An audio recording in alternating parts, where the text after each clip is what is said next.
Bom dia, paz do Senhor Jesus. Deus abençoe o seu dia. Eu sou a pastora Márcia Carvalho. Nós estamos hoje no terceiro devocional Vida Espiritual da Mulher. Nós estamos falando sobre disciplinas que nos ajudam a ter uma vida espiritual firme, estabelecida em Cristo Jesus. E hoje nós vamos falar sobre a oração. A ferramenta oração, a disciplina oração. Lá em Mateus, no capítulo 6, versículo 5 diz: E quando orarem, não sejam como os hipócritas que gostam de orar em apenas sinagogas e nos cantos das praças, para serem vistos pelos outros. Em verdade, lhe digo que eles já receberam a sua recompensa. Aqui o Senhor está falando sobre como orar, né? Como orar. Muitas vezes nós tratamos a oração como um pagamento a Deus e assumimos o papel de cliente. Por outro lado, em alguns contextos, ter uma vida de oração é visto como ser superior espiritualmente e se torna uma forma de ganhar status entre os cristãos. Porém, o Sermão da Montanha combate essas duas perspectivas. Talvez nós tenhamos a compreensão da revolução que a oração ensinada por Jesus significa. Naquela época, ninguém chamava Deus de Pai. A posição que precisamos ocupar ao orar é a de filho, entrando na presença de um Pai e se relacionando com Ele.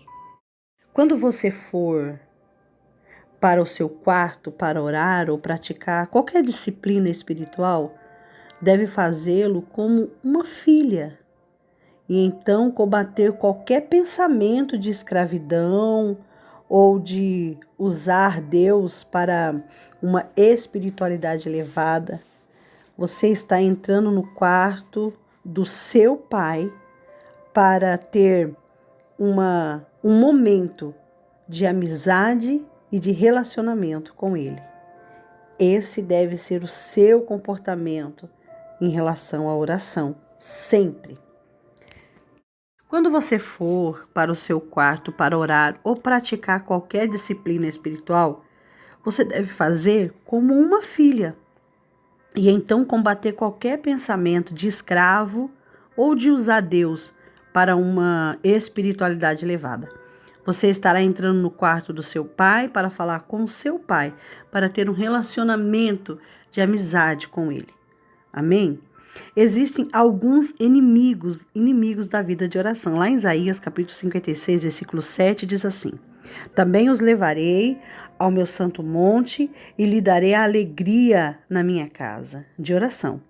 E os seus holocaustos e os seus sacrifícios serão aceitos no meu altar, porque a minha casa será chamada casa de oração por todos os povos. Um dos nossos grandes problemas é a nossa concepção de oração. Costumamos pensar que deve ser difícil e que quanto mais complicado for, mais ungida será. Porém, na verdade, a oração ela é prazerosa. Então, se mudamos a nossa definição, será mais fácil praticar a oração. Irmãs, vocês já viram lá em Apocalipse capítulo 4? Lá nós vemos 4 seres viventes e 24 anciões diante do trono de Deus. Isso é uma reunião de oração e eles estão adorando, contemplando a sua beleza. Essa é a definição de alegria, olhar para Deus. Isso é maravilhoso, é um exemplo de como nós podemos fazer. E por que nós devemos ter uma vida de oração? Porque você come comida regularmente. Você come comida para dar vida ao seu corpo, para que você tenha energia para viver. É da mesma forma, você deve receber recursos para a sua vida espiritual. Quando falar com Deus, você vai receber força e vida. Quando ouvirmos o Pai falando conosco pela sua palavra ou no lugar de oração, somos alimentados por eles. por ele. Muitos cristãos se dizem sem forças, desnutridos, porque não recebem vida da parte de Deus. Orar é um posicionamento para receber vida da parte do Senhor Jesus. Gente, Mateus 6 não é apenas para os super ungidos, mas para todos os crentes.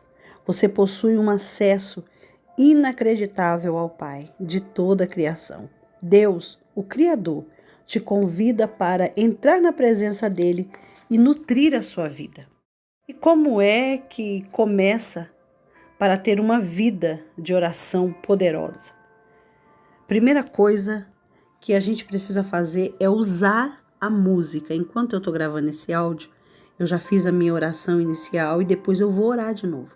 Eu sempre uso um fundo musical para que eu possa concentrar na minha oração. A música, ela é um elemento central do que acontece ao redor do trono. A segunda coisa é comece com ação de graça. Salmos 100, versículo 4 diz assim: entre por suas portas com ação de graça, dei graça nos seus átrios, com hino de louvor, rendam-lhe graças e bendigam o seu santo nome. Agradeça pela vida eterna, pela sua saúde ou o seu trabalho. Muitas vezes nós não começamos a oração muito animado, mas a gratidão, ao começarmos ela, aquece os nossos corações. A terceira coisa é adore. Quando entramos na adoração, a nossa fé cresce com relação àquele com quem estamos falando. Nós não estamos falando com um Deus criado por homens, mas um Deus que criou o homem e é o nosso Pai. A quarta coisa é leia a Bíblia. No lugar de adoração, leia a Bíblia, que é a oração. Podemos encontrar passagens que nos ajudarão a orar e estar diante de Deus. Devemos ler a Bíblia com uma postura de oração. Uma das melhores maneiras de fortalecer o homem interior é uma oração na palavra, orar a palavra. Eu sempre faço isso, eu amo isso, porque orar a palavra é uma oração perfeita. Uma boa opção é ter um plano de leitura bíblica. Ler alguns capítulos todo dia pode nos ajudar muito em relação a isso. 3 coisas são indispensáveis para nós conseguirmos ter uma vida de oração: a adoração, a prática diária e ter prazer em orar. Mas e aí, como focar na oração? Muitas pessoas têm dificuldade de focar na oração. Ela está orando, mas de repente o pensamento vai para outro lugar. Uma das melhores formas é falar em voz alta e manter o foco. Se você possui dom de língua, use isso como parte da sua conversa com Deus. E um dos lindos mistérios que Deus nos deu foi falar em línguas. Não sabemos o que estamos dizendo, mas aquece os nossos corações. Também é importante desligar aparelho de TV, tirar qualquer distração e escolha um horário que você esteja mais acordado na sua agenda. Desligue qualquer aparelho que vai desviar você com a sua atenção com uma mensagem ou distrair, porque na verdade nós amamos estar distraídos. Então remova as distrações, porque você está falando com o Pai e então foque a sua atenção no Pai. A adoração e a oração são 2 lados da mesma moeda. A gente precisa entender isso e então nós vamos gostar de orar. Algumas traduções de Mateus 6 dizem que ao entrar no secreto para falar com Deus, haverá recursos abertos do céu sobre a nossa vida. Eu acredito que quando eu toco o coração do Pai, Ele libera uma unção sobre a minha vida. E aí, mediante a isso tudo, eu espero que você tenha compreendido bem isso. Eu tenho um desafio para você em relação à oração. Fazendo tudo isso que você me ouviu falar aqui, se necessário, ouça o áudio novamente para que você possa compreender exatamente como ter um momento de oração e o que é que inclui no momento de oração. O desafio é ore por 30 minutos por 21 dias. Se você fizer isso, se tornará um hábito na sua vida. Seja fiel e consciente. Isso entrará em você. Faça da oração como a sua alimentação diária. Assim como eu já disse, você precisa comer para ter força e energia no corpo físico, a oração, a meditação, a leitura da palavra precisa disso para que a tua alma fique firme, fique nutrida, tenha energia. Então, por 21 dias a partir de hoje, leia, ore, adore, tire 30 minutos para o Senhor. Eu quero pontuar aqui com vocês a importância de nós fazermos orações que saem da Bíblia. Por exemplo, o Pai Nosso. Orar o Pai Nosso. Ou então orar os Salmos 23. É uma oração muito poderosa. Enquanto nós estamos fazendo esse tipo de oração, há um revestimento espiritual muito forte. Então eu quero te desafiar a colocar aí na tua agenda a partir de hoje, 30 minutos do seu dia é do Senhor Jesus. Não esquece, se você quer ter uma vida espiritual saudável, deposite essas coisas no Senhor e você vai ter resultado. Seja fiel, seja constante.